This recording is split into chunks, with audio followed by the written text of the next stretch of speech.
Hafeez Africa का एक किसान था। वह अपनी ज़िंदगी से खुश और संतुष्ट था। हफीज़ खुश इसलिए था क्योंकि वह संतुष्ट था। वह संतुष्ट इसलिए था क्योंकि वह खुश था। एक दिन एक अक्लमंद आदमी उसके पास आया।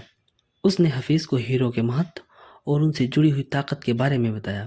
उसने हफीज़ से कहा, अगर तुम्हारे पास अंगूठे जितना बड़ा हीरा हो तो तुम पूरा शहर खरीद सकते हो, और अगर तुम्हारे पास मुट्ठी जितना बड़ा हीरा हो तो तुम अपने लिए शायद पूरा देश ही खरीद लो। वह अक्लमंद आदमी इतना कहकर चला गया। उस रात हफीज़ सो नहीं सका। वह असंतुष्ट हो चुका था, इसलिए उसकी खुशी भी ख़त्म हो चुकी थी।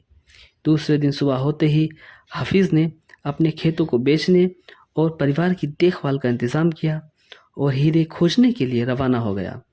वह हीरो की तलाश में पूरे अफ्रीका में भटकता रहा, पर उन्हें पा नहीं सका। उसने उन्हें यूरोप में भी ढूंढा, पर वे उसे वहाँ भी ना मिले।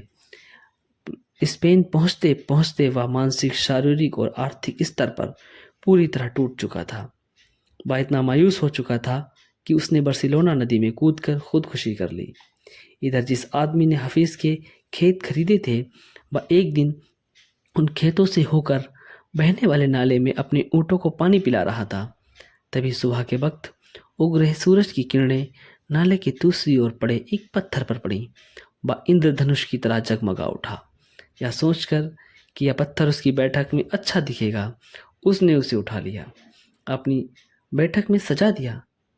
उसी दिन दोपहर में हफीज़ की हीरे के बारे में बताने वाला आदमी खेतों के इस नए मालिक के पास आया। उसने उस जगमगाते हुए पत्थर को देखकर पूछा, क्या हफीज़ लौट आया है? नए मालिक ने जवाब दिया, नहीं। लेकिन आपने ये सवाल क्यों पूछा? अक्लमंद आदमी ने जवाब दिया, क्योंकि यह हीरा है, मैं उन्हें देखते ही पहचान जाता हूँ। नए मालिक ने कहा, नहीं, यह तो महज एक पत्थर है, मैंने इसे नाले के पास से उठाया है। आइए मैं आपको दिखाता हूँ।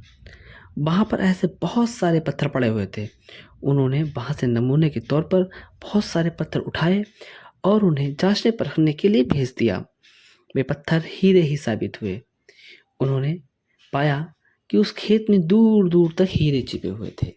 दोस्तों, इस कहानी से हमें यही शिक्षा मिलती है कि कामयाबी के मौके हमारे आसपास ही होते हैं, पर हम उनकी तलाश में इधर उधर भटकते रहते हैं। असली कामयाबी खुद के अंदर झांकने में है। अपनी कमजोरियों को पहचानें, खुद पर काम करें और सफलता अर्जित करें। यही प्रकृति का नियम है।